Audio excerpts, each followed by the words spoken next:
Check it out now.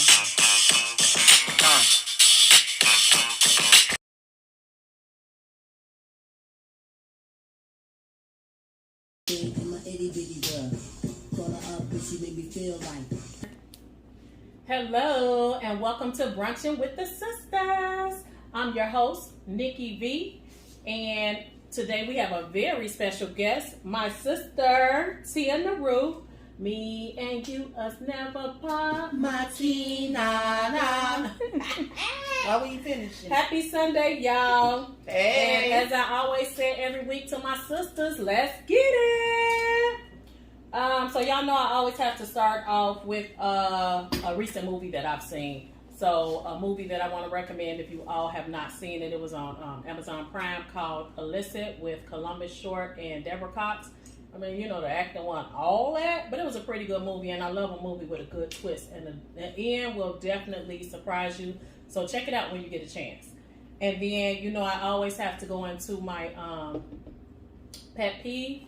So my pet peeve for this week, since I have none other than, again, Tia Naru sitting next to me, is, you know, like when people blow up your phone, and she does, but when you call them, they never answer back. So how y'all feel about that? Hit them comments, because the girl calls. You want to know how they feel or me? You too, but I want them to drop them comments, because she calls the cell phone. She gonna call my kids. She gonna call the work phone. Then got the nerve to tell me what the message says on the work phone, and then call my cell phone back. But when I call her, y'all, she don't answer. What's up with that, T? Well, I don't like talking on the phone all the time. And sometimes I be caught up in my own energy. So then when people call me, I have a conversation with them before I answer the phone. So I pretty much know what the conversation gonna be, and then if I can get back to them, I will. And then some people I just don't want to talk to at all. Like, we all be having tight situations, right? So my phone finna be off. And I really enjoy those times when the phone don't work.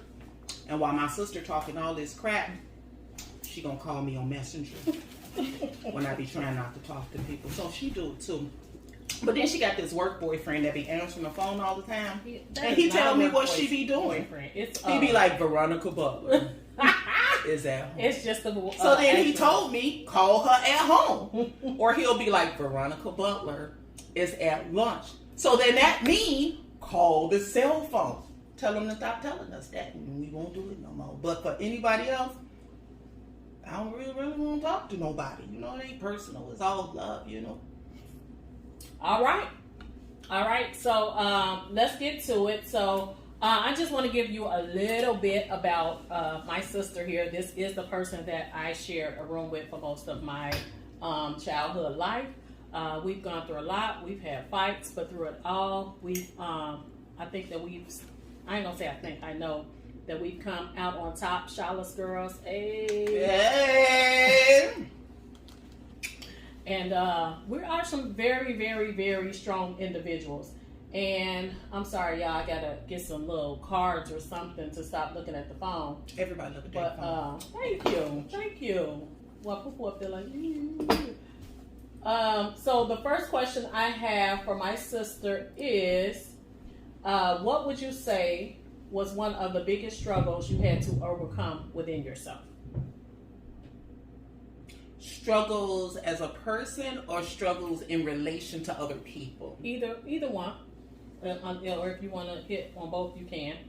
But, so I'll relate to both. First, I'll kind of do we got a timer? Because you know you got to tell me to shut up. I'll just tell you to shut up. Perfect. So, if I may keep it real, 100. As a person, I can remember back as far as being younger, and when I say younger years, I've always felt disconnected from other people. So I've always had to struggle with feeling connected to others. And as I've gotten older, I've been able to embrace alone in that nature, because when you feel like you don't really identify with most of what you're around, then you feel like you're different, or you feel like the black sheep, but ain't no real black sheep. Embrace the different that is you so that you can truly get to know yourself. But when we live in an environment where people tell us, I've always been a withdrawn person. Even when I was younger, I was always the kid who didn't want to play. A lot of stuff didn't make sense to me. Barbie, hell, she ain't never make sense to me. I'm supposed to play with a doll who got a house, a car. She got body parts I don't have. None of that stuff made sense to me. But how do you say don't give me a baby doll? You know. But and it's not just baby dolls. That's just to be a small understanding of it. I can remember when I was 5, my mama would drop me off at school for breakfast, and then I would leave. She can't get me no more. But I would leave and go to my friend's house, and I was late to school every day because I always moved in the energy of self. Even when I was younger, nobody's instructions ever made sense. And now I'm in a place where I'm okay being me, how I am me, doing me the way that I do me, and being unapologetic about it. And I know that the disconnection that I feel, I still feel it. My sister is the only person that I truly feel grounded with when it comes to people. You know, my baby, yeah, but I'm okay being me. I'm okay being different. Whereas when I was younger, not being okay with who you are makes you feel that much more alone. And then when it comes to people, lost my little guy at a very young age. But I didn't just lose him. I lost my mom at a very early age. I lost both of my grandmothers. So mentors, you know, love, and relationships, whether they were strained or not, those are things that over time you have to learn how to. It's one thing to feel disconnected with them within yourself, and then when you lose people, the closest people to you at very young ages, you are forced into a stage of evolvement that you are not ready for, and you have to be strong enough to walk a path that leads to your own self-understanding and self-awareness, regardless to what other people think of you. Because I can understand when I lost my son, I finally understood why people were homeless. Well, some people, because real talk, I laid on top of a car and decided to jump on a bus and go become homeless, and that was my plan. Because as far as I'm concerned, the world was so dark and nobody else could relate to me. So I've been on a journey of self-love, self-awareness, self-understanding based on my own disconnections with people and people that I've lost. You know? Alright. Did you answer both of them in that? Because that was a lot. And then I was going to ask her what advice would she have, but she I think I put that in there too. So, hey, on to the next one. Let me see. And I don't know if this is kind of in there too. Something you used to fear, but have come to the realization that it wasn't something to fear, but to conquer. I used to be afraid of death, but I'm not afraid of death. And when I say afraid of death, you know, we be afraid of a car accident. We be afraid of somebody shooting us. We be afraid of all these things. But I'm no longer fearful of what's on the other side of what I don't understand, you know? Because if we are truly created in God's image, death is a return to God. So what you scared of? And when I say that, I may be afraid of how I die. I just don't want no pain. But I am not afraid to return to there which I came from. Okay. Very well put. All right. And I do want to touch bases on some positive things that Tia Naru has going on. So if you can elaborate a little bit on your new album, and then if you don't mind giving us a little bit of your truth. Okay. Giving you my truth. One of your... Can I say Bird on here? Yeah. Some of them know me as Bird. Nikki, Veronica, Veto. But, you know, one of your poems. Okay. I know you don't really like to call it poetry, though, so that's why I be saying her truth. Interesting enough, I did release an album in November of 2022. It's called My Truth. It's called My Truth. I didn't know that I was releasing an album. See, she played too much. I'm all cute and shit. I didn't put on my makeup. Can I cuss? Yeah, we on YouTube, baby. Ain't no but good. I didn't know I was writing an album. When Taiwan died, oh yeah, I'm gonna be crying. It's okay. I need tissue. Where's the tissue people at? I'm supposed to bring the tissue. Get her some Kleenex. Hey y'all, her tissue people and the makeup people. Why they can't know? Let's keep talking. This is good, girl. Oh well, that's fine. Go ahead. Going. You get her some Kleenex. But no, I didn't realize I was writing an album. I got to a point where I was just start writing out all my feelings. And even then, I didn't start doing that till after my second marriage. I got sick and I couldn't swallow. I had no swallow reflex. And that went on for a few months. And I thought I was dying. I was losing a lot of weight. I was going to the doctor. I would get my throat stretched. It was all kind of things they were doing and nothing was working. And one day I was in the Dollar Tree and they had notebooks and wine glasses that matched. I only wanted it because the wine glass. So now I got 3 sets of notebooks and wine glasses, and one day I'm sitting in the house and I start writing in the notebook, not knowing what I was about to write. And then I just start writing out feelings, and in that moment I felt better. It's like, even though there wasn't a person there for me to talk to, just writing out what I was feeling in that moment. And then I started doing it over time, and I started my Facebook blog back in 2013. And I remember posting the first note, and I was telling my dad about it, and I was like, oh, no one is liking what I'm posting, but I was truly just posting what I felt, and I didn't post it for a like, I posted it for me, and I automatically thought somebody else can relate to this feeling. And even my dad told me, he said, 1 like, that person really needed it. 1 million likes might mean it's some bullshit you posted. That gave me that motivation to continue to post what I was feeling and what I was going through, whether people liked it, loved it, or not. And then the more that I wrote, I realized I started keeping the notes in my phone. Then one day, as the years passed, I started adding music to it. I didn't even know I was writing an album.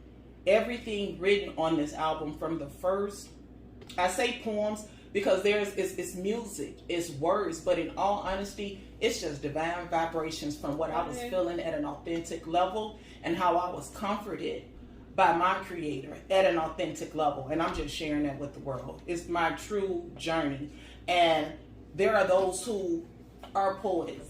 There are those who are singers. There are those who are true artists. And this wasn't an effort to say, I do this, or I'm at a level where they at, because I don't see it as singing. I don't see it as poetry. I don't see it the way other people see it. I just see myself sharing my journey, sharing what I've went through. And if only one person can relate to that album, then that's why I released it. Okay.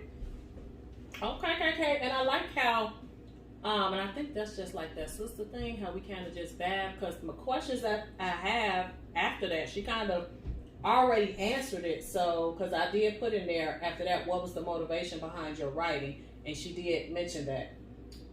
So if you want, are we able to play a piece, or would you like to recite a piece from your work? It's up to you. What do you want to do? You want to play something it's up to you. from the album? Yes. Okay. Just play it on my phone? Yeah, Kawanya, can she do that, right? Just put it on a microphone. Yeah. Okay. Can you go back to your... She could just sit it on the table. Oh, she said you could just sit it on the table. Okay. So I'm going to play...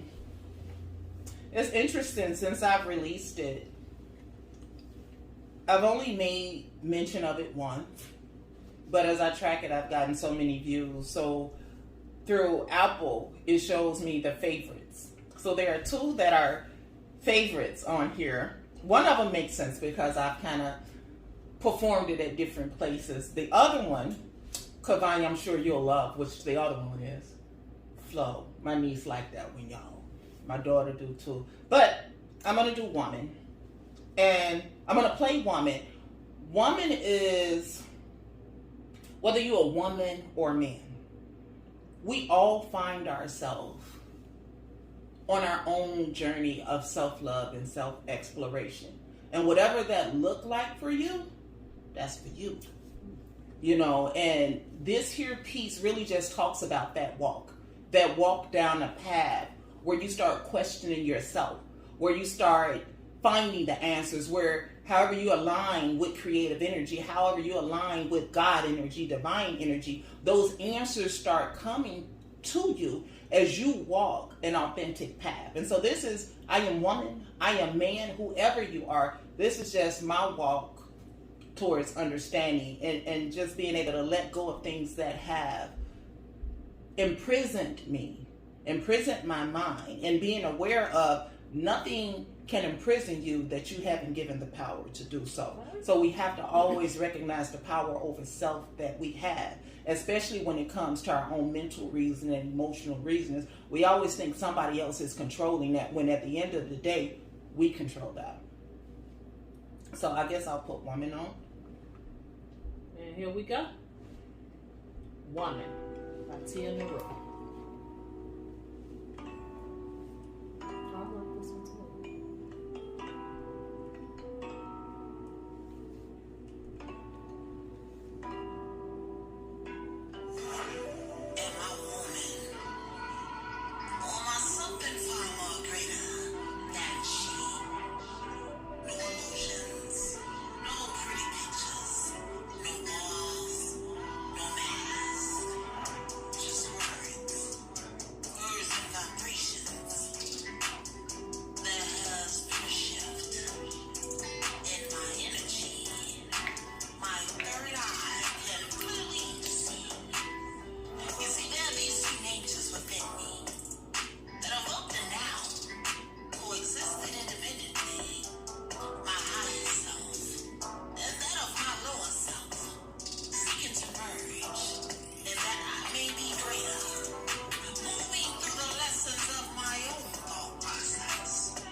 All right. Like, how can you not, being a woman, whatever age, how can you not feel that? Like, real talk. I think I get emotional every time I hear it. When she say the titles, I don't be knowing, but when I hear it, yeah, I do remember that one.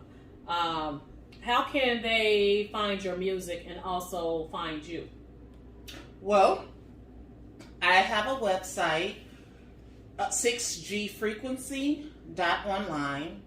You can also Google me. Google Tia Naru. My YouTube page will come up. My website will come up. My Facebook blog will come up as well. And Tia Naru is TIA, and then Naru is NAURU. Right. And then also the music, My Truth, Naru is available on all streaming sites with music. It's on Apple, it's on podcasts, it's on Tidal, it's on Spotify, it's everywhere. So anywhere where you can pull up music, it's there. Nice.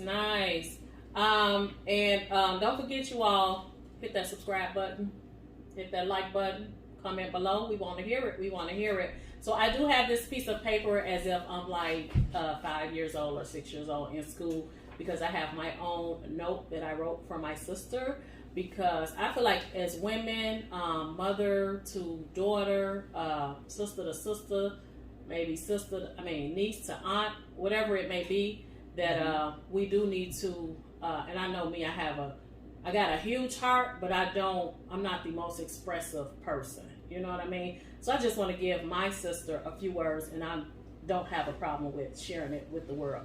So here goes. My words to you as my sister. We joke a lot and talk mess about each other at times.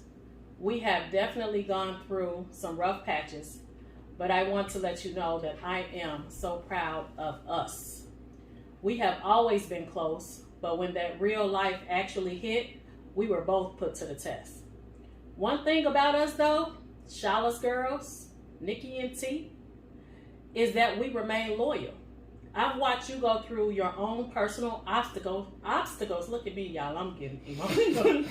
So I also want to let you know that I am so proud of you. At any time, you could have been like, fuck it. But you kept it moving and continued to help and encourage others around you.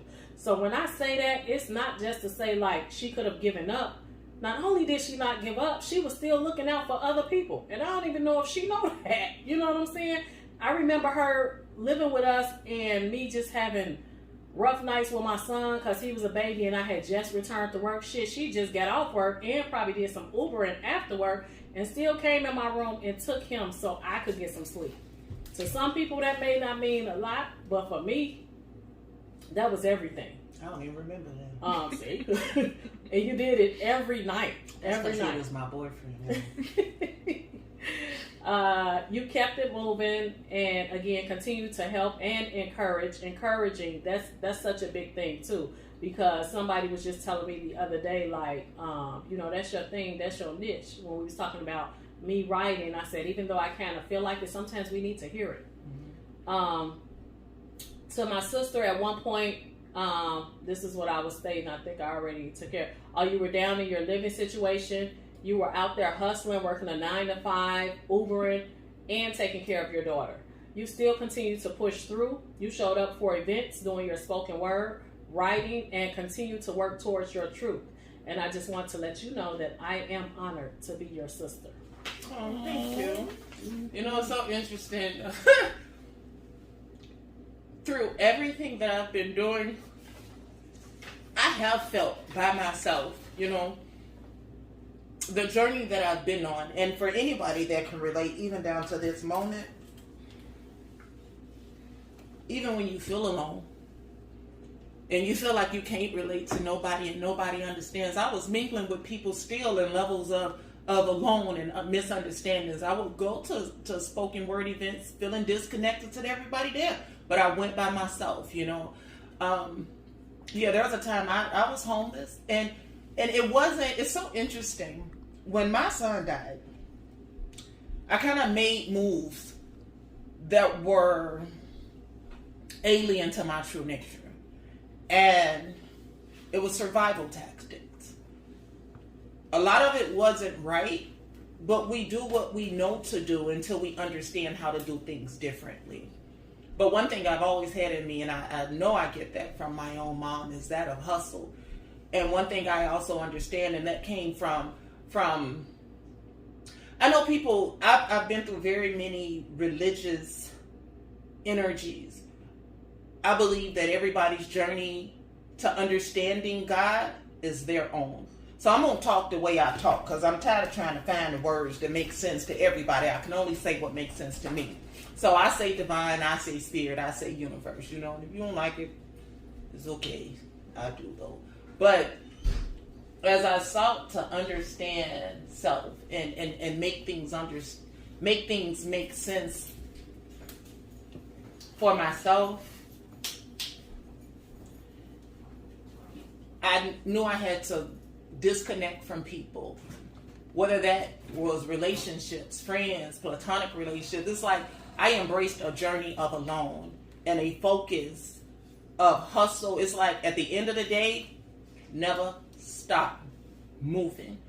Because if you stand in place in whatever your emotional disposition is, that's stagnant energy. We can sit around and cry about our situation. We can talk about that to 20 million people, how we feel about something. But if you're not moving in that heavy energy, you'll never be standing in front of it. You'll always be marinated in it, stuck somewhere thinking somebody else got you stuck. So even when I was homeless, I had a car. I drove to work. It didn't matter that everybody around me, I'm going to events, nobody knew I had nowhere to go. It was times when those closest to me, and I'm going to bring this up, and I'm going to say this, my sister may not know this. Well, she know this part. I am a tarot reader. Most people see tarot as dark or demonic, whatever the programming from media has put in place, that's how you've chosen to see things. But everything I tap into is pure God energy. When I first started tapping into things, when things started coming to me, I could be sleeping in my car in the winter time, finding a public place to go to sleep. And I'll wake up in the dead of night and certain words is in my head like a movie. As I explored the words, because I went to explore everything that was happening to me, it started making that journey, that part of the journey clear. There was a time when my sister told me I couldn't come stay with her. And I love her for that to this day. Because one thing we do as people, we think people owe us stuff. Don't nobody owe you shit at the end of the day, because we are all living our life. We are all on our own journey. And the only way you will rise to the occasion of self is when you find yourself at rock bottom. And if somebody is always throwing pillows and cushions there, you ain't never gonna rise. You're gonna always sit on that pillow and you don't know what it feel like to really hit your ass or hit your head somewhere. And I appreciate anybody. So I ain't mad at nobody who's ever said no to me. I ain't mad at nobody who has held back from me. Because I've learned to rise to the occasion of self and be able to love everybody and understand that that was all a part of my journey. Because if I didn't go through everything I went through, losing my son, losing my mom, going through that phase of homelessness, 2 marriages of misunderstanding with both of us. We were all, everybody is learning to live as life goes on. Ain't nobody right, ain't nobody wrong. This human process, it's a growth process, levels of evolvement. We can't be judging one another. Everybody think they got it right, somebody else got it wrong. If you focus on self and the journey that you're on, if you focus on making the changes that you need to make without feeling like you're accountable to somebody else or feeling like you need to apologize, do you out here and move in the energy of love that is authentic to you. And one day you will find yourself on a path to self-realization that you never even saw coming. Because when I look back on my life, I've always hated it. And it's funny, I was like, I'm going to come on Nikki Show me saying stuff I don't want to say. And I'm a very discreet person, but just like I do on my own page, I'm going to say this. I have tried to commit suicide, when my son died. But even before that, I tried it once before. I've hated. I talked about feeling disconnected in this world. And I hated living in this world. It's hard to go through a life where you just by yourself. Now I love by myself so much it don't even make sense. And I love life so much it don't even make sense. So we will get to places that are so dark. But trust and believe, the darkest place, you are the light in your own darkness. And you are the only one who can crack open the shell that keeps you repressed. I get to talk about other stuff. All right. Well, I'm pretty sure we have a lot of people out there that can relate. And I just want to touch base on this is the reason for my podcast. I want the raw. I want the real. It's so many of us as women, we go through so much. You're hearing her struggles. You're hearing how and we're still struggling to this day, but we're just reaching some certain levels as she's stating. And that's what it's all about. If anybody can look at this and take something from her words or like I said, check out her music, check out her page. It's times where I may not even be aware that I'm going through something. I can read something that she posted and I'm like, it be head on. So you just never know how those words can help you. So take a look, and again, comment, like. What's our time looking like, Coin? Good. I don't know what that means. We got 30 minutes. Okay, that's what I needed to know. All right, guys. So just gonna have like a little short ending again. This is my sister Tia Naru. Check out her stuff. Support. Also, last time I touched bases on healthy eating. So I know this is called Brunching with the Sistas. So if you all want to drop like a healthy breakfast recipe, please feel free to drop it below. Even dinner, smoothies, whatever you can put out there to keep your girl to stay healthy. And I'm serious. I don't want no nasty stuff. Just because I'm trying to eat healthy don't mean I don't want to taste it. I don't want to eat like no rabbit. I want to taste the food. You know what I'm saying? So drop that stuff below and support. I gotta claim it every time I get ready to end my podcast. We claiming this 1 million viewers. Yeah. I'm putting it down as the queen of podcasting. Your host, Nikki B. Brunching with the Sisters. And we're gonna just end it. Alexa, can we get that Vibra thing? Alexa, we play need new Vibra workers. The makeup people ain't Okay. acting You know right. what? You know what? Alexa, play that Tina Turner. Ooh. Here's some That's how music we by gonna end Tina Turner on Amazon Music.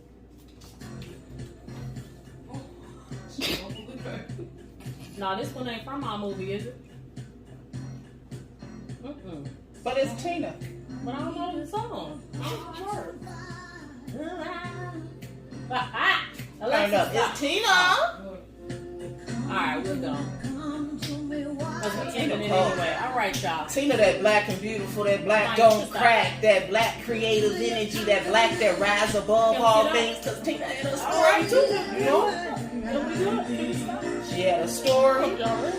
Yeah, we're ready. You're supposed to like. Oh, I thought y'all was bad. Word, but you're supposed to like. Word. Yeah, Tina